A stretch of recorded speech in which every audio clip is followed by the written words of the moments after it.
প্রণাম নেবেন বাবু। আপনার সাথে একটা বিশেষ দরকার ছিল। হ্যাঁ, বলো কি বলবে? কি দরকার এখন আবার?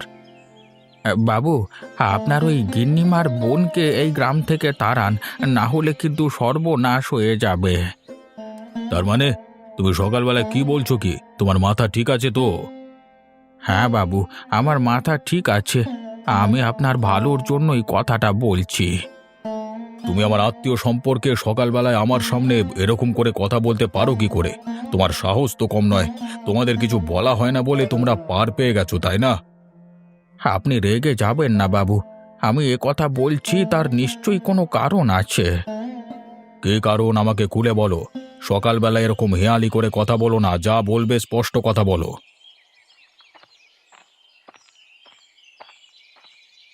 কি ব্যাপার বলো তো? এত চিৎকার কিসের? কি হলো? কি ব্যাপার হরিদা? তুমি কি বলছো ওনাকে? ও বলছে নাকি তোমার বোনকে এই গ্রাম থেকে তাড়িয়ে দিতে। মা, কেন? আমার বোন আবার কি করলো? আপনাদের নাম করে তোলাবাজি করে বেড়াচ্ছে। মুখ সামলে কথা বলো হরিদা। তোমাকে সম্মান করা হয় বলে তুমি যা খুশি তাই বলতে পারো না। আপনারা আমার কথা দয়া করে বিশ্বাস করুন, আমি নিজের চোখে দেখেছি। ব্যাস, আর একটা কথাও না। এক্ষুনি এখান থেকে বিদেয় হয়ে যাও। না বাবু, আমি এখান থেকে চলে গেলে সমস্যার সমাধান হবে না। কি? আমার নামে এত বড় কথা? আমি আজই এখান থেকে চলে যাব। একটা সামান্য গ্রামবাসী এসে আমার নামে এত বড় কথা বলছে, আর তোমরা চুপ করে দাঁড়িয়ে আছো? কি গো, তুমি কি ভাবছো? এই সব কি তুমি প্রশ্রয় দেবে তাহলে? না না, আমার আত্মীয় সম্পর্কে এত বড় কথা প্রশ্রয় দেওয়া যায় না কিছুতেই। হরিদা, তুমি এক্ষুনি এখান থেকে চলে যাও। একদম আর এখানে আসবে না। শুধু চলে যাও বললে হবে? ও যে আমার নামে এত বড় কথা বলল, তার জন্য কোনো শাস্তি হবে না? বটেই তো। হরিদা, তোমার মুদির দোকান আজকের পর থেকে আর এই গ্রামে দেওয়া যাবে না। এ কি বলছেন বাবু? তাহলে আমি কোথায় যাব? সেটা আমার দেখবার বিষয় নয়। কালকেই তোমার দোকান তুলে দিতে হবে এই গ্রাম থেকে। কিন্তু বাবু। আর একটাও কথা নয়। এই মুহূর্তে এই বাড়ি থেকে দূর হয়ে যাও।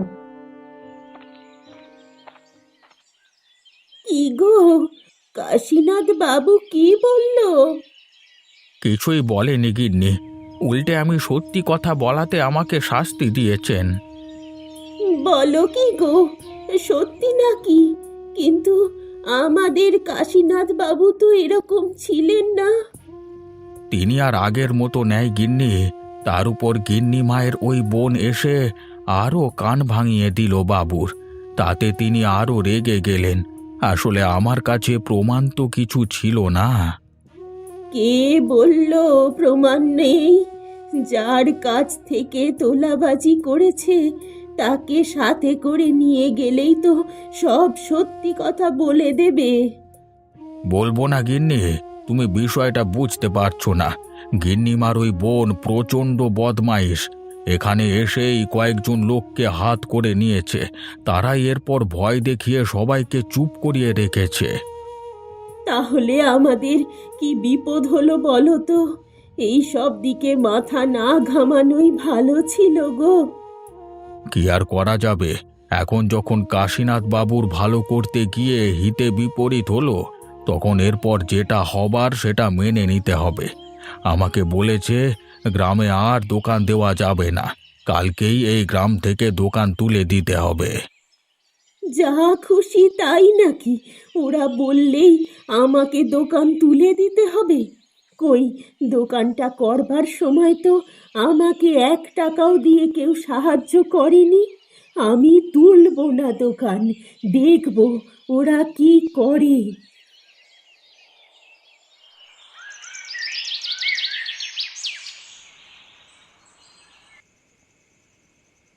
কি বুঝছিস? ওদের দোকানটা কি এখনো চলছে? আজকে তো সারাদিন খোলেনি দোকানটা। কালকে সকাল না হলে বুঝতে পারছি না তো। শোন, তোদেরকে বলে দিলাম, কালকে যদি দেখিস ও দোকান খুলে বসেছে, তাহলে কোনো কথা না ভেবে দোকানটা একেবারে ভেঙে গুঁড়িয়ে দিবি। সে আমরা জানি, দোকান ভেঙে দিয়ে বলবো কাশীনাথ বাবু বলেছেন দোকান ভেঙে দিতে, তাই তো? এই তো তোরা শিখে গেছিস। মানে আমাদের হাতে কিছু আসবি তো এবারে, মানে কাজটা ভালো করে করে দে, তোদেরকে আমি খুশি করে দেব। আমি তো এখানেই থাকলাম, এভাবে গ্রামটাকে নিজের হাতে আনতে হবে তো আমাদের। শুধু তোরা আমার সাথ দিলেই হবে। হ্যাঁ গিন্নিমা, আমরা আপনার সাথেই থাকবো।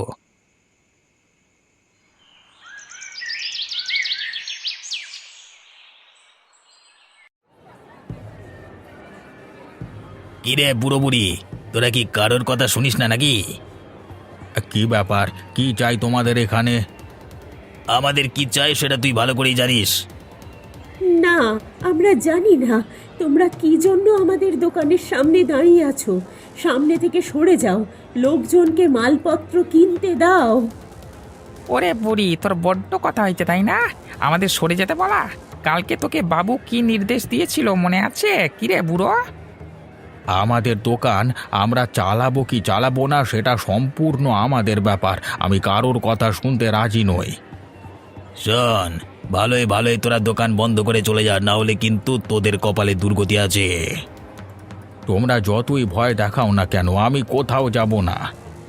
তবে রে বেটা, তোদের আর কেউ বাঁচাতে পারলো না। মার মার। তোমরা তোমরা এইভাবে আমার দোকানটার ক্ষতি করো না, দোকানটাকে ছেড়ে দাও। চপ বেটা, ভালো কথায় তোদের কান যায় না তাই না? তোদেরকে এইভাবে এখান থেকে ওঠাতে হবে। হ্যাঁ, হায় হায় হায় হায়, আমার সাধের দোকান কত কষ্ট করে তৈরি করেছিলাম, ওরা আজকে এসে ভেঙে দিয়ে চলে গেল। এখন আমরা কি করব গিন্নি? এখানে থাকলে আমাদেরকে আর বাঁচতে দেবে না ওরা। চলো আমরা এখান থেকে চলে যাই, বহু দূরে চলে যাই। না না না, আমাদের গ্রামের একটি মাত্র মুদিখানা দোকান, যার উপর নির্ভর করে থাকে গোটা গ্রামবাসী, সেটাকে এইভাবে তছনছ হতে দেওয়া যায় না। ঠিকই বলেছ গোপালদা, এই মুদিখানা দোকান না থাকলে আমাদের গ্রামের মানুষদের অনেক বিপদে পড়তে হবে। অনেক কষ্ট করে হরিপদ কাকা তিলে তিলে গড়ে তুলেছিল এই দোকানটা, কিন্তু এইভাবে কাশীনাথবাবু লোকজন এসে ভেঙে দিয়ে চলে গেল কেন? শুনছি নাকি হরিপদ কাকা গিন্নি মায়ের বোন সম্পর্কে কি সব নালিশ করতে গিয়েছিল বাবুর কাছে, তাই জন্যই এমন শাস্তি পেয়েছেন। এইভাবে ছেড়ে দিলে হবে না, আমাদের যা হোক করে একটা ব্যবস্থা নিতে হবে। হরিপদ কাকার দোকানটা যেতে দেওয়া যায় না, প্রয়োজনে আড়ালে কোনো এক জায়গায় দোকান করিয়ে বসাতে হবে, না হলে আমাদের কিন্তু দুর্ভোগের শেষ নেই। কিন্তু কি করবে দাদা, আমাদের করবার মতো আছেটাই বা কি? আছে আছে, আমি ভেবেচিন্তে একটা উপায় বের করেছি, যাতে কাকাদের দোকান এই গ্রামেই থাকে আর বেশি লোকজন জানতেও না পারে। সেই উপায়টা কি আমাকে একটু বলো তো? হরি কাকার দোকানটা মাটির ওপরে না দিয়ে মাটির নিচে দিতে হবে, তাহলেই সবার চোখের আড়ালে থাকবে। ঠিকই বলেছ দাদা, কিন্তু সেই উপায় কি করে হবে? মাটির তলায় কি করে দোকান দেবে? উপায় আছে, আমাদেরকে একবার হরি কাকার কাছে যেতে হবে, তাকে পরিকল্পনাটা বলতে হবে। নিশ্চয়ই তারা খুব দুঃখ পেয়েছে, হাল ছেড়ে দিতে চাইবে, কিন্তু আমরা তাদেরকে হাল ছাড়তে দেব না। ঠিক আছে দাদা, তাহলে চলো একবার যাওয়া যাক।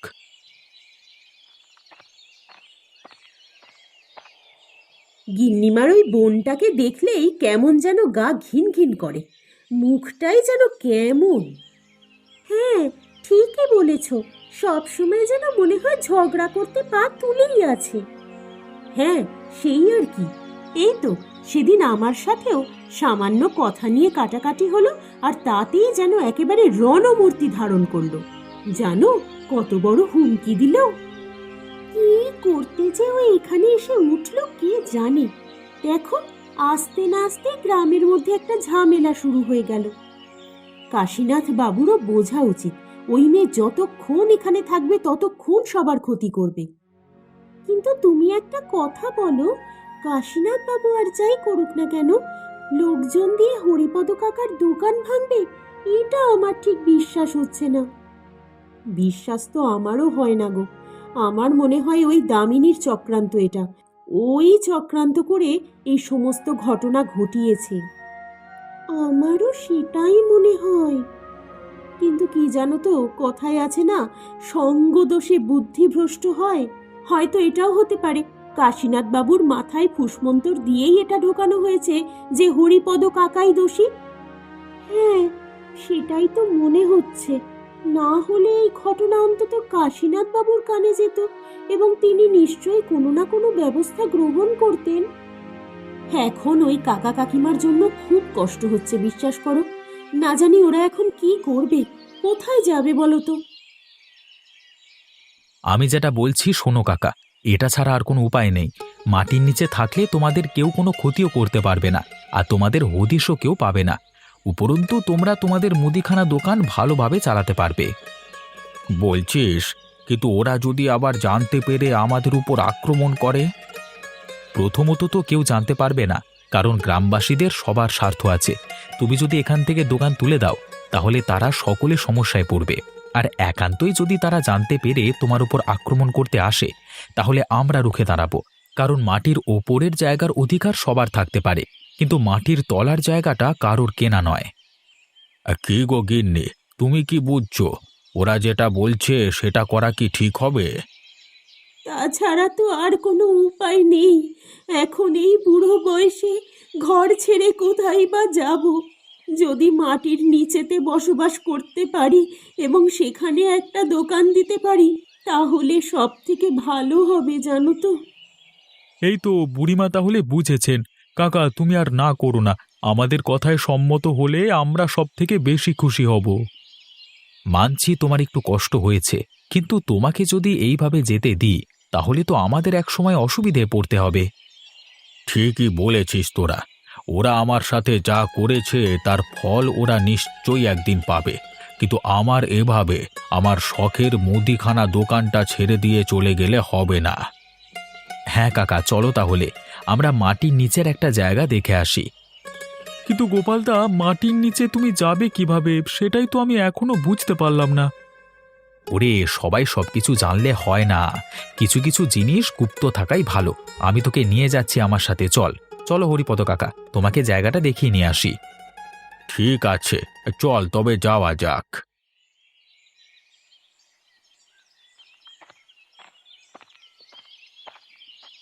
কি ব্যাপার বলো তো তোমার?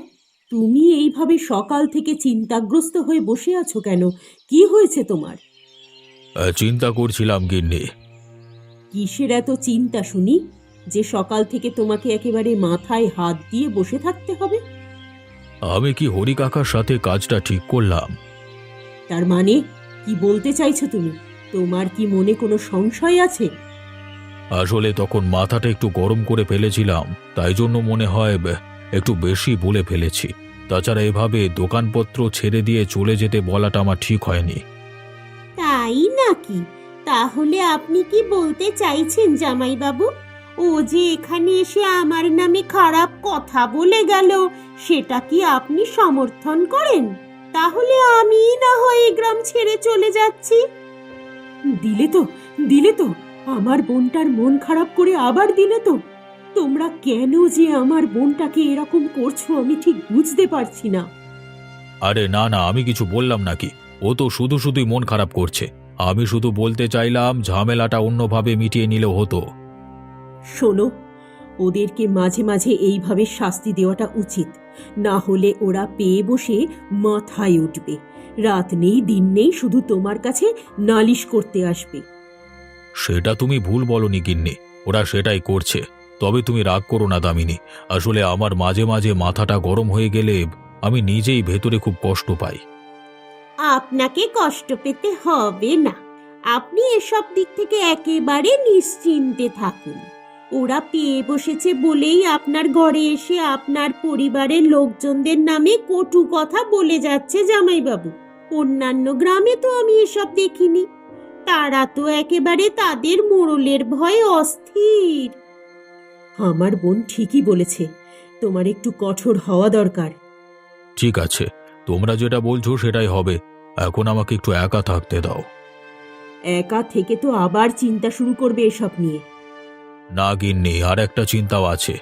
আমি ভাবছি আমাদের গ্রামে তো একটাই মুদিখানা দোকান, এখন গ্রামবাসীরা কোথা থেকে দিদি জামাইবাবু সেই একই চিন্তা করে যাবে, বুঝতে পেরেছিস তো?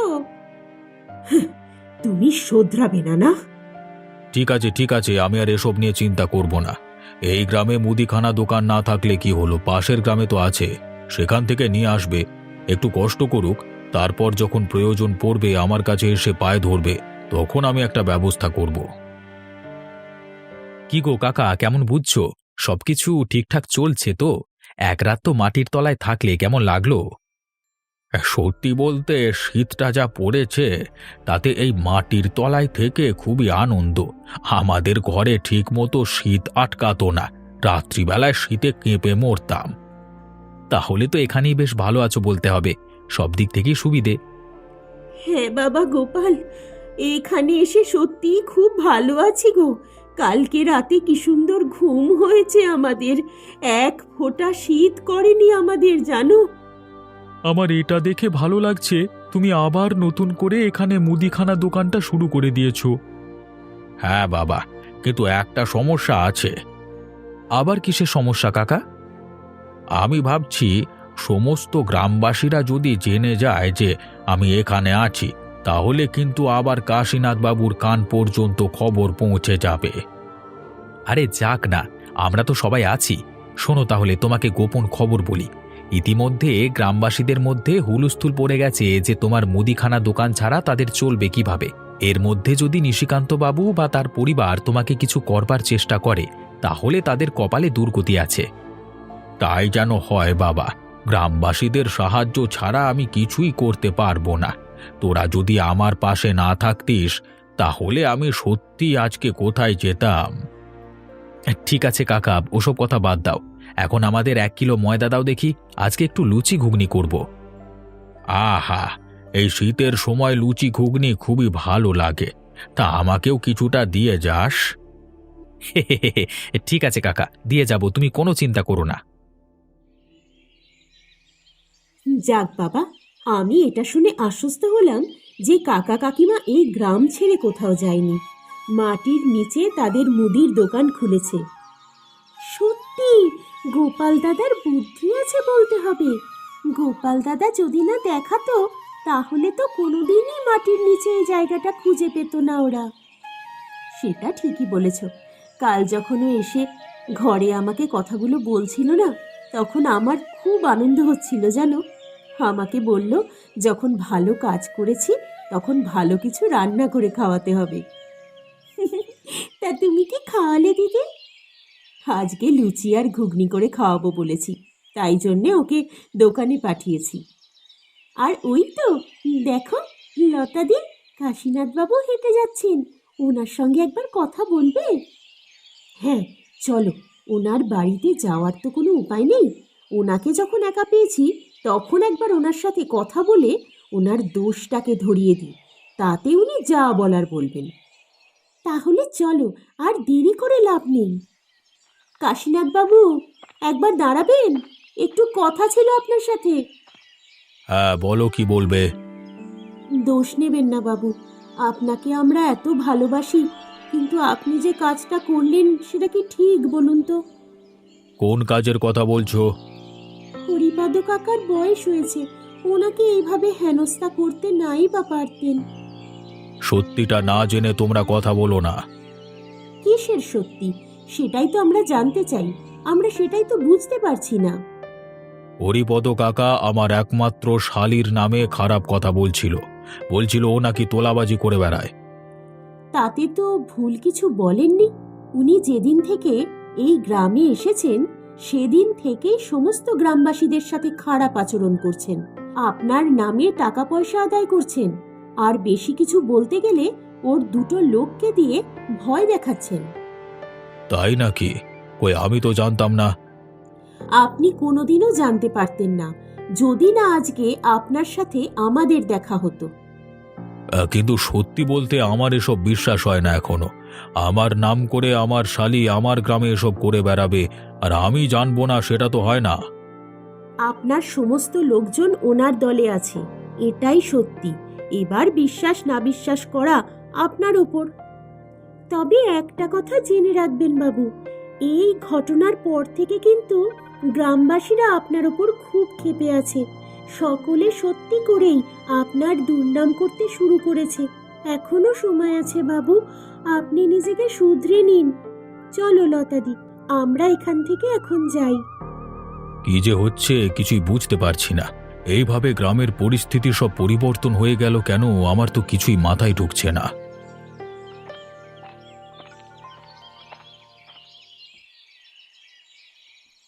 হ্যাঁ রে, আমি দেখছিলাম তোদের গ্রামের লোকজন একটু বেশি বার পেরে গেছিল, তাই জন্যেই আমি কঠোর হতে বাধ্য হয়েছিলাম।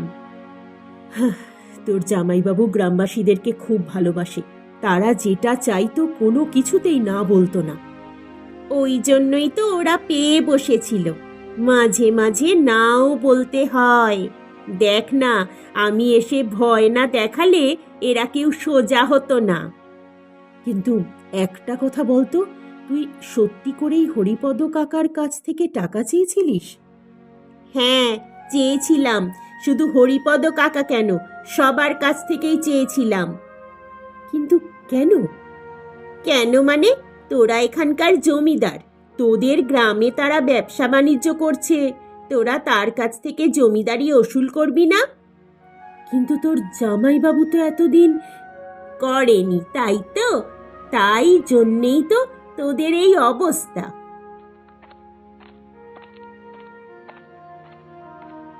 তুমি এই কাজটা ঠিক করনি দামিনী। আরে জামাইবাবু, আপনি। তোমার জন্য গ্রামের একটা বৃদ্ধ মানুষকে আমি অপমান করেছি। কিন্তু জামাইবাবু। আর কোনো কথা নয়, তোমরা এক্ষুনি গিয়ে তার কাছে ক্ষমা চাইবে। আমার গ্রামকে আমি আমার মতো করে চালাবো, কারোর নাক গলানোর প্রয়োজন নেই। কাকা, কাকা দয়া করে ফিরে চলো। দোষটা সম্পূর্ণ যে আমাদের সেটা আমি বুঝতে পেরেছি। না বাবু, এখান থেকে যাওয়া আর সম্ভব নয়। এই মাটির নিচে এই মুদির দোকান করে বেশ ভালো আছি। এখান থেকে আমি আর কোথাও যাব না। কিন্তু কাকা, আমি যে দোষ করেছি সে নিয়ে আপনি বিচলিত হবেন না। আপনার কোনো দোষ নেই।